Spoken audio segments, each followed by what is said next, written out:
Hello, and a very warm welcome back to my dear listeners. This is your host Sharmishta, back with episode 5 of The Strange Murders. Inspector Rahman listened with a grim expression when Inspector Khan reported back. He decided to visit Kiriti immediately. Twins, Inspector Rahman? That's indeed very interesting. One of them is definitely lying, Kiriti Babu. One of them murdered Norin Mullik. Maybe, maybe not. It's too early to come to such a conclusion. Let's visit Norin Mullik's house today. Like now.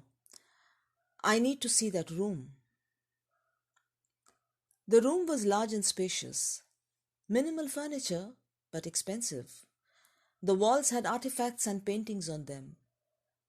A small glass cupboard full of books, and on top of that cupboard, an empty scabbard. Kiriti looked at Inspector Rahman. Why is the scabbard empty? Because that scabbard housed the dagger which was used as a weapon, Kiriti Babu. The dagger is still with the police. I see. So the killer used Norin Mullik's dagger to stab him. Well. Kiriti's eyes swept across the room. They stopped in front of a cracked mirror a few feet away. Kiriti walked towards it. Inspector Rahman, was this mirror cracked the morning you visited? No, Kiriti Babu.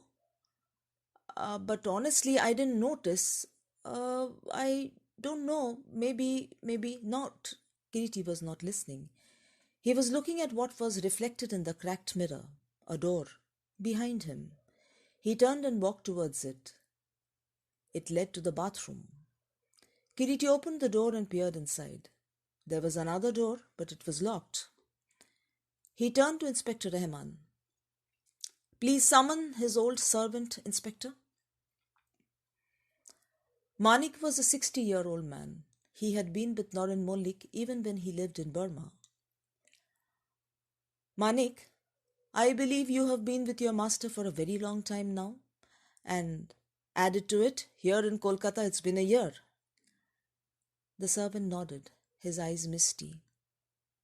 Shaheb was a wonderful man. How could anyone have killed him like this? Tell me, Manik, this mirror. Was it cracked the day he died? The servant thought for a while. No, sir, it wasn't, and not even the day before that. I know so because I used to clean his room every day. No, I would have clearly remembered had the mirror been cracked. And there is another door inside the bathroom. It's locked. Yes, sir. That door leads to outside the house. The sweeper who cleans the bathrooms comes in every morning through that door. After he leaves, I lock it from the inside. Did you remember to lock it that day too? Yes, sir. I clearly remember locking it after the sweeper left. In fact, I make it a point to check that door every evening too. Yes, it was locked. Did your Sahib lock his bedroom door every night before going to bed? No, sir, he never did. He used to keep it slightly ajar. In fact, I used to come in every morning at 6 o'clock with a glass of warm lemon water and wake him up. He never kept his door locked. Manik, there is a young lady who used to visit very regularly. You have seen her, I suppose? Can you describe her? Yes, sir. She used to visit my Sahib. Long black hair, big eyes, very beautiful face. Sometimes she stayed back late to have dinner with him too. Nondu used to drop her back. That will be all, Manik. You may go now. Strange, Inspector Rahman, isn't it? So many people have seen this lady. Yet there is denial from them. Now we do not even know which one it was. Could be either. Could be both. Would you like to question them, Kirti Babu? No. I think Inspector Khan has done his job there. And moreover, the sisters would be well prepared with answers now. I have to think of another way. Give me that report which you have prepared from Inspector Khan's findings. 2 days later, Kiriti and Inspector Rahman paid a visit to Kiriti's old friend, Dr. Shubimal, an eminent psychoanalyst. Shubimal quietly heard as Kiriti narrated the case. Kiriti, it will be tough for you to track down the real killer. They are twins and will automatically have each other's backs. They are even giving the same answers. Precisely, Shubimal, and this is where I need your help. Now listen. That you are a very famous doctor is a well-known fact. I want to give an advertisement in the papers that you will be analyzing twin behavior. Men and women both. You will be conducting sessions and paying them for each. Shubimal blinked. How will that help, Kiriti? I mean, identical twins, similar in features, but they have separate minds. I do agree to that. And such sessions are indeed helpful, but this is something more prevalent abroad. I have done such sessions there. But here in Calcutta or anywhere in India, I don't know. Moreover, how are you sure they will respond to the advertisement? Why would they want to be analyzed? Shubimal, this will help. And you know how? With the money bait. Money bait? As in? Well, they are not well off. Inspector Khan in his report has mentioned that. Moreover, they have a father who is a paralytic. Treatment would be continuous and expensive, I'm sure. Don't worry about the money. I shall bear that cost. I'm sure one of them at least will bite the bait. Money is always welcome, Shubimal. I plan to cash in on that. Shubimal thought for a while. Okay, done. You put out the advertisement in my name. Let's see how many pairs of twins this city has. 2 days later, at the breakfast table, Kabiri was glancing through the morning paper when an advertisement caught her eye. Didi, take a look at this. Krishna looked at what her sister was pointing to. So? Didi, what do you mean so? Read it properly. It says the doctor will pay the twins for each session. Kabiri, why do you want to analyze yourself? Didi, it would be interesting, no? To get to know more about each other that way. And look, we will be paid 300 rupees for each session. Think about Baba. It would help in his treatment too.